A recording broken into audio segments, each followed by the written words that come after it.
Hello po mga ma'am sir! Welcome back again sa aking YouTube channel.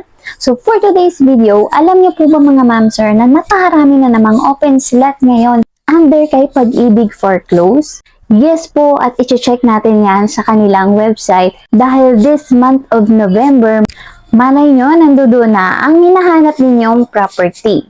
Yes po, sa halagang 1,000 pesos ay makakapagpa-reserve na kayo ng inyong sariling bahay through Pag-ibig Foreclose.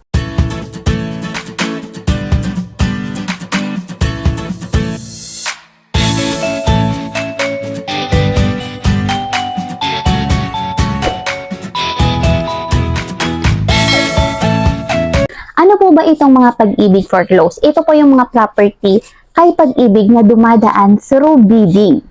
So, paano nga ba mag-bid kay Pag-ibig? Kasi mahabang proseso, hindi namin alam kung paano. Huwag po kayong mag-alala dahil meron tayong tutorial video para dyan. So, una, ipapakita ko muna sa inyo ang mga available na property ngayon sa website ni Pag-ibig. This month of November, napakaraming mga open slots at maraming magagandang location ngayon kay Pag-ibig Foreclose. So, sa mga gustong mag-invest at gustong kumuha kay Pag-ibig under dito sa mga acquired asset or foreclosed properties, panoorin lamang ang video na to. First, mga ma'am sir, punta lang po kayo sa inyong browser and then type nyo lang po yung Google. Then, sa Google, i-type nyo lang po yung Pag-ibig Acquired Asset.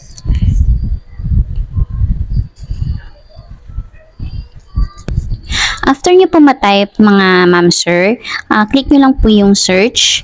And then after nyo ma-search is, ito po yung lalabas. Click nyo po yung Pag-ibig Fund Acquired Asset. And then, dito na po tayo sa mismong website ni Pag-ibig. And then, hanapin natin yung individual sale. Sa pinakababa, may C-list. Click po natin yan. And then, nalabas dyan yung list of properties individual sale. Huwag nyo pong kakalimutan na yung pipindutin ninyo is yung negotiated sale. Yung column na po na yan. So, yan po yung lalabas ng mga lugar kung saan prefer nyo tumingin ng mga property.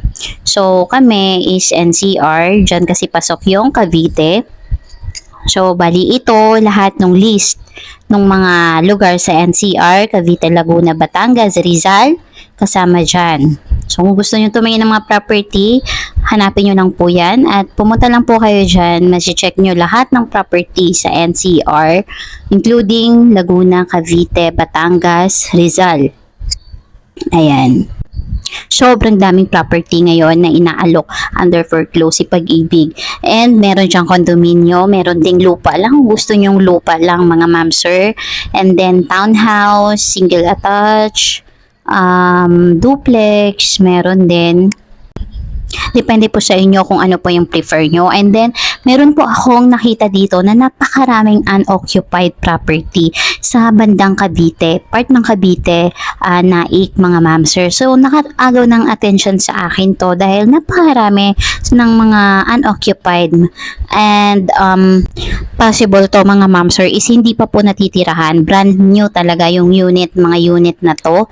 And, pero may mga kumuha na ng mga property na to, hindi lang na ituloy. So, ito na po yung chance nyo na baka ito yung mga property na hinahanap ninyo. So, para ma-view nyo po ng maganda mga ma'am sir, sundan nyo lang po yung procedure na tinuro ko sa inyo kanina kung paano pumunta sa website na ito para ma-view nyo po ng maganda itong mga property and then yung mga location. Kasi medyo maliliit, laptop na nga po yung gamit ko dyan pero So, bali ito po mga ma'am sir, yung sinasabi ko sa inyo na napakaraming unoccupied sa bandang Naik. Ito po, papakita ko po sa inyo. Po siya, Northdale Villas. Ayan, townhouse po siya mga ma'am sir. Ayan, ang dami niyan mga ma'am sir, pare-parehas. So, I think bagong-bago yung mga unit na yan. Ayan, makikita nyo, unoccupied talaga. Walang nakatira. So, ang kagandahan kasi niyan mga ma'am sir, unoccupied. Di na kayo maraming cheche-boreche dyan. Wala na kayong papaalisin. Diretso, lipat na lang kayo once na ma-approve kayo kay Pag-ibig. Unlike kapag occupied siya, ang dami pa masalimuot, ang dami pang mga proseso niyan mga ma'am sir. Ipapakita ko mga ma'am sir yung model or yung design ng bahay na yon at sinasabi ko sa inyo na maraming unoccupied sa Nortel Villas. Ito po siya mga ma'am sir yung model ng bahay na yon. So bali mga ma'am sir, ito po yung sinasabi ko sa inyo na maraming unoccupied na property doon bandang Naik, Cavite. Doon sa listahan natin ng foreclose. Makikita ninyo bagong-bago pa, hindi pa talaga natirahan. So kung interesado kayo mga ma'am sir, applyan nyo na dahil for sure maraming kukuha nito kasi nga unoccupied yung mga unit na to. And bihira lang talaga yung mga unoccupied kasi masalimuot karamihan talaga ng mga foreclose is mga occupied. And masalimuot talaga ang occupied kasi dadaan ka pa sa mga lawyers, sa mga documents niyan, documentation dahil nga may mga existing na nakatira sa bahay. Pero ito mga ma'am sir, wala kayong magiging problema dito. Pero yun nga lang dahil kayo yung first owner, kayo yung sasagot sa pag-a-apply ng Meralco and ng tubig dahil nga hindi pa natitirahan ang property nito.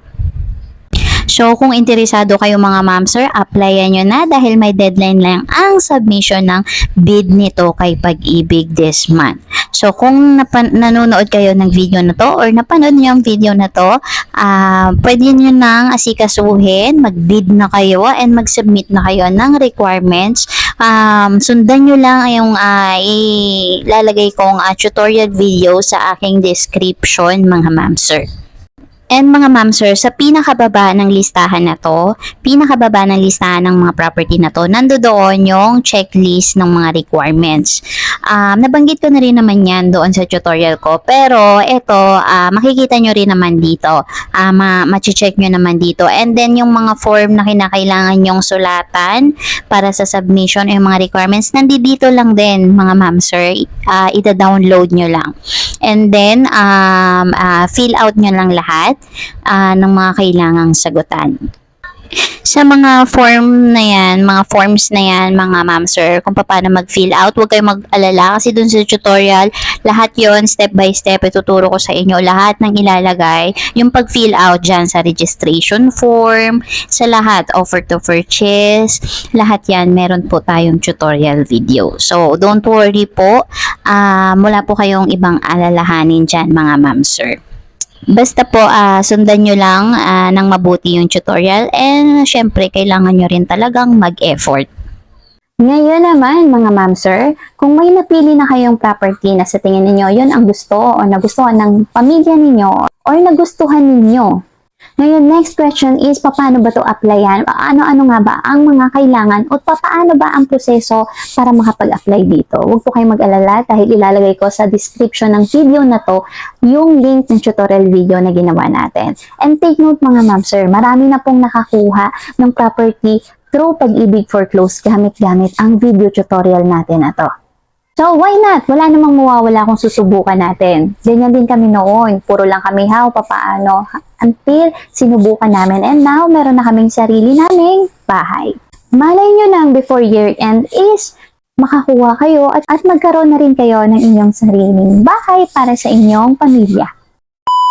Disclaimer lang po mga ma'am sir, hindi po ako ahente or empleyado ni Pag-ibig. Gusto ko lang po i-share yung naging experience namin and mga nalalaman ko about dito kay Pag-ibig Foreclose or paano kumuha ng mga property kay Pag-ibig through bidding. Ngayon naman po mga ma'am sir, kung may mga katanungan kayo at gusto nyong kumuha, ngunit nag-aalangan kayo dahil may mga gusto kayong i-clarify, message nyo lang po ako sa aking FB page. Ilalagay ko po sa aking description below ang aking FB page. Message lang kayo anytime at sasagutin natin lahat ng inyong katanungan. So sana po nakatulong sa inyo ang video na to, and para sa mga bago pa lang sa channel ko and para sa mga natulungan ng video na to, please like and subscribe at share nyo na rin ito sa inyong mga kaibigan or mga mahal sa buhay para lagi po kayong updated sa mga video na katulad nito. So hanggang dito na lang mga ma'am sir. See you on my next video. Bye po!